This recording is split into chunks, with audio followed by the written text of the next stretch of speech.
Hello everyone, welcome back to my channel reaching bulls. और मैं हूं अचिन। तो अब आज हम देखेंगे बैंक निफ्टी और निफ्टी कल कैसा परफॉर्म कर सकता है मंडे एनालिसिस वीडियो पे।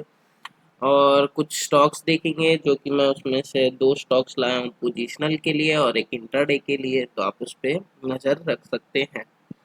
और पहले हम चलते हैं पोजिशनल स्टॉक्स के ऊपर। Apollo pipes. अपोलो पाइप्स पे मैं जाना चाहूँगा वन डे टाइम फ्रेम पे, क्योंकि हम पोजिशनल पे जा रहे हैं तो एक थोड़ा बिगर टाइम फ्रेम लेते हैं शॉर्ट टर्म ट्रेंड के लिए। और शॉर्ट टर्म ट्रेंड इसका पॉजिटिव है। और आपको एक तरीका और मिल सकता है कि ये अभी बुलिश है या नहीं, वो आप इसका 200 EMA या फिर 44 EMA लगा के देख सकते हैं डेली चार्ट में। और अगर वो इंक्लाइनिंग है, इसका मतलब जैसे ये 200 EMA आपको दिख रहा होगा इंक्लाइनिंग मतलब चढ़ रहा है, इसका मतलब क्या हुआ कि ये बुलिश है स्टॉक। मतलब शॉर्ट टर्म ट्रेंड अगर आप देखेंगे यहाँ पे, ये शॉर्ट टर्म ट्रेंड हो गया, ये हो सकता है एक करेक्शन हो, वो छोड़ के ऐसे ये स्टॉक बुलिश है, मतलब धीरे धीरे ऊपर ही जा रहा है। बस आपको बाय कब करना है, वो 44 EMA के पास आए तब। तो अब इसमें हम क्या एनालिसिस करेंगे।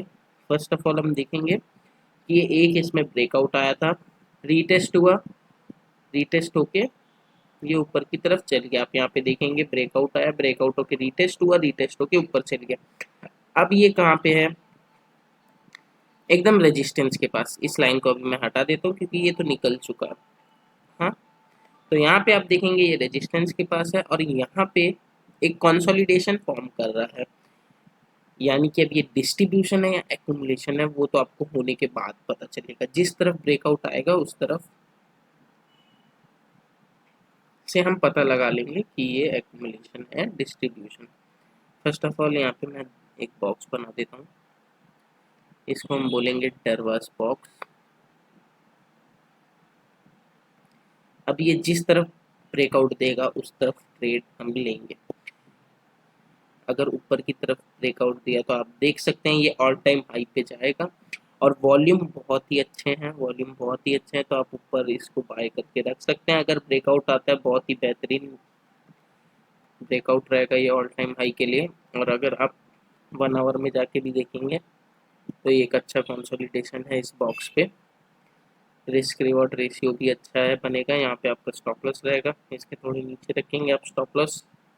और ये आपका हो गया एंट्री पॉइंट। अगर एंट्री हुआ तभी आपको स्टॉप लॉस यहाँ पे रखना है। और जिस आप पे ट्रेल करके जैसे जैसे ऊपर जाता रहेगा तब आप ट्रेल करके जो ब्रेकआउट कैंडल रहेगा उसके लो पे रख सकते हैं। ये था, मैं पोजिशनल के लिए बता दिया आपको। अब हम चलते हैं अशोक लेलैंड पे। ये भी मैं पोजिशनल देने वाला हूँ, और क्यों किस लिए वो सब मैं बताता हूँ। इसमें मैं ड्रॉ करके रखा हूँ पहले से ही। वनडे में चलते हैं, वनडे में चल के देखेंगे तो फिर आपको लग रहा होगा ये कहाँ ट्रेंड लाइन से नीचे कैंडल आ गया है, ट्रेंड लाइन गलत है। तो मैं आपको पहले भी बताया था, हम लाइन में जाएंगे जिसमें बहुत ही अच्छा एक ट्रेंड लाइन ड्रॉ होता है। अब आप देख सकते हैं बहुत ही अच्छे तरीके से मेरे लाइन को रिस्पेक्ट कर रहा है। तो आप देखेंगे इसमें एक अच्छा सिमेट्रिकल ट्रायंगल बना है और साथ ही साथ इसमें ब्रेकआउट आ चुका है। ब्रेकआउट आने के बाद ब्रेकआउट सिर्फ नहीं आया है, आप 30 जुलाई का वॉल्यूम देख सकते हैं, बहुत ही अच्छा है। मतलब हाई वॉल्यूम्स के साथ इसमें ब्रेकआउट आया है। अब ये कहाँ पे है, एकदम रेजिस्टेंस के पास। अब अगर मैं चाहूँगा तो आपको लेके चलता हूँ 1 वीक पे। 1 वीक पे जाके आप देखेंगे ये एक रेजिस्टेंस लेवल है। जहाँ पे अभी हम हैं अशोक लेलैंड पे, वो एक रेजिस्टेंस लेवल है। तो अब मैं वापस से इसको पहले कैंडल पे कर देता हूँ। अगर आप देखेंगे यहाँ पे, अगर मैं इस ट्रेंड लाइन को जोड़ दूँ, ऐसे ही रहने दूँ, इसको यहाँ तक जोड़ दूँ, ऊपर वाला ट्रेंड लाइन हटा दूँ, तो आप ये क्या बन रहा है, असेंडिंग ट्रायंगल। और जैसे ही इस रेजिस्टेंस के ऊपर एक वीकली कैंडल सपोर्ट करता है आप बाय कर सकते हैं। बाय करने के बाद आपका टारगेट जो है ऑल टाइम हाई के लिए बनेगा 167, जो इसका हाई लगाया हुआ था वहां तक आपका टारगेट बन जाएगा अशोक लेलैंड में। ठीक है, आपको एंट्री कब लेना है, ये जो वीकली कैंडल चल रहा है जिसमें वॉल्यूम अच्छा आया है वो क्लोज देना चाहिए इस रेजिस्टेंस लेवल के ऊपर। और देने के चांसेस हाई है क्योंकि डेली टाइम फ्रेम पे जो सिमेट्रिकल ट्रायंगल है उसका ब्रेकआउट आया है अच्छे वॉल्यूम के साथ। अब हम चलते हैं एक इंट्राडे स्टॉक पे। इंट्राडे स्टॉक है टेक महिंद्रा। टेक महिंद्रा का आप जानते ही होंगे रिजल्ट बहुत अच्छा आया था। रिजल्ट बहुत अच्छा आने के कारण वो गैप अप खुला था, बहुत ही ज़्यादा गैप अप। यहाँ पे आप देख सकते हैं बहुत ही ज़्यादा गैप अप। मार्केट ज़्यादातर टाइम गैप्स को फिल करना चाहता है। अब हम इसमें चलते हैं 15 मिनट टाइम फ्रेम पे। 15 मिनट टाइम फ्रेम में मैं लेके जाऊंगा और आपको दिखाना चाहूँगा कि इसने जितना रैली करना था वो रैली इसने कर लिया है।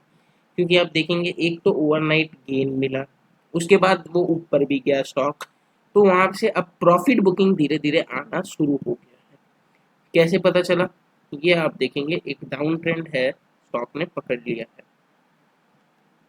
ये डाउन ट्रेंड स्टॉक ने पकड़ लिया।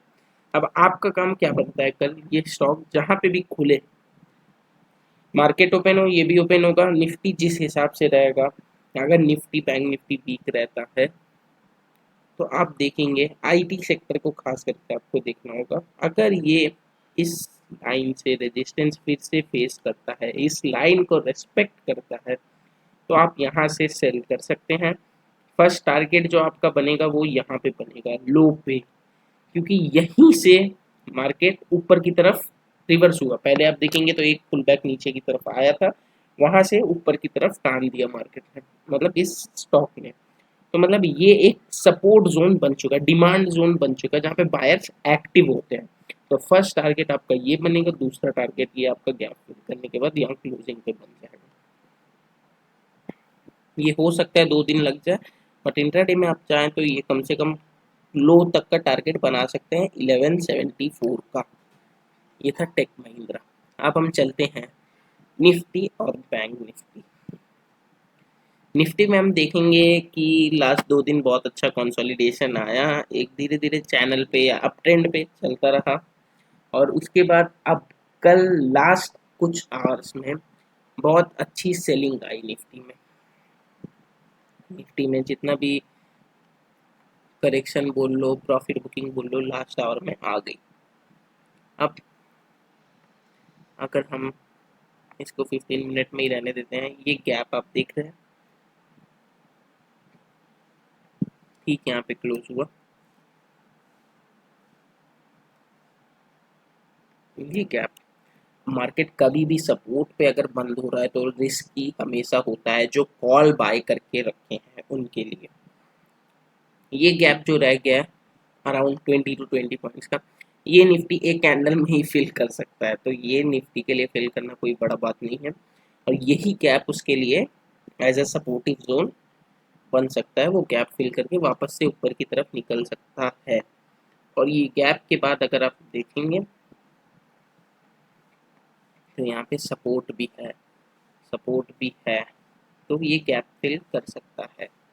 गैप फिल करने के बाद ये सपोर्ट बन के गैप फिल करने के बाद ऊपर की तरफ फिर वापस से निकलेगा जैसे नॉर्मली निकलता है। अब पहला टारगेट ये बनेगा हमारा 824, दूसरा 870, और ये गैप फिल करेगा, यहाँ नहीं कि ये इसको टच किया आपने बाय कर लिया। देखेंगे अगर ये सपोर्ट लेता है तभी हमें बाय करना है, वरना अगर ये इसको ब्रेक करता है तो फिर हम नीचे की तरफ ट्रेड लेंगे। निफ्टी में उतना अच्छा सेटअप नहीं दिख रहा है जितना अच्छा बैंक निफ्टी में दिख रहा है।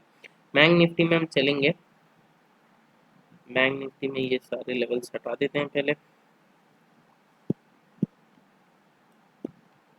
अब मैं आपको दिखाऊंगा, ये आपको दिख रहा है यहाँ पे रेजिस्टेंस बहुत दिन से मार्केट फेस कर रहा है अराउंड 760 के पास, और यहाँ से आप देखेंगे तो एक ट्रेंड लाइन में फॉर्म बना सकता हूँ जो कि कुछ इस प्रकार बनेगा। ये हो गया,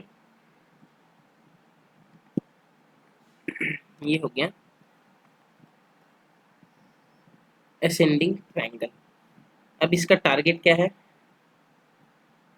फर्स्ट टारगेट तो हमारा बनना चाहिए 3550 के पास।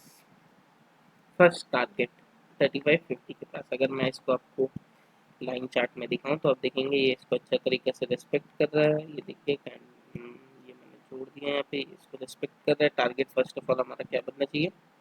35 35-50 के आसपास। और ये अगर इस लाइन को ब्रेक करेगा तो कम से कम 35-100 के आसपास तक रैली देना चाहिए, और अगर नीचे की तरफ ब्रेक करता है तो वापस से सपोर्ट जोन 34-200 टू 100 के आसपास।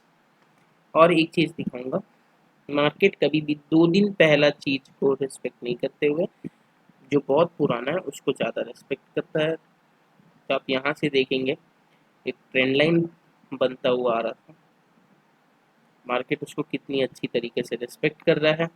अगर वो चाहता तो यहाँ से ऐसा जाके ऐसा गिर सकता था, लेकिन वो ऐसे धीरे धीरे गया गया गया यहाँ पे भी आप देखेंगे ये धीरे धीरे यहाँ पे गया, लेकिन इसी को टच करके रेजिस्टेंस फेस खाया।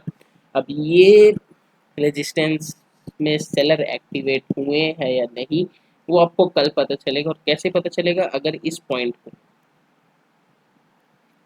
तोड़ देता है बैंक निफ्टी तो, अब इसको हम कैंडल पे ले लेते हैं, अगर इस पॉइंट को बैंक निफ्टी तोड़ देता है नीचे की तरफ तब तो सेलर एक्टिवेट हो चुके हैं और आपका सेल वाला ट्रेड एग्जीक्यूट हो जाना चाहिए और आपका टारगेट बन जाना चाहिए 34-100 के पास।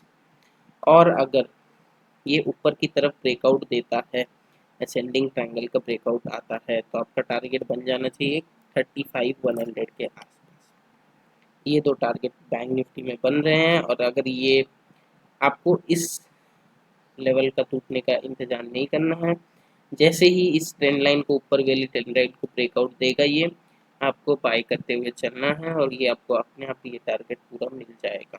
ये था मंडे एनालिसिस वीडियो, और आप सबको लगता है वीडियो पसंद आई होगी।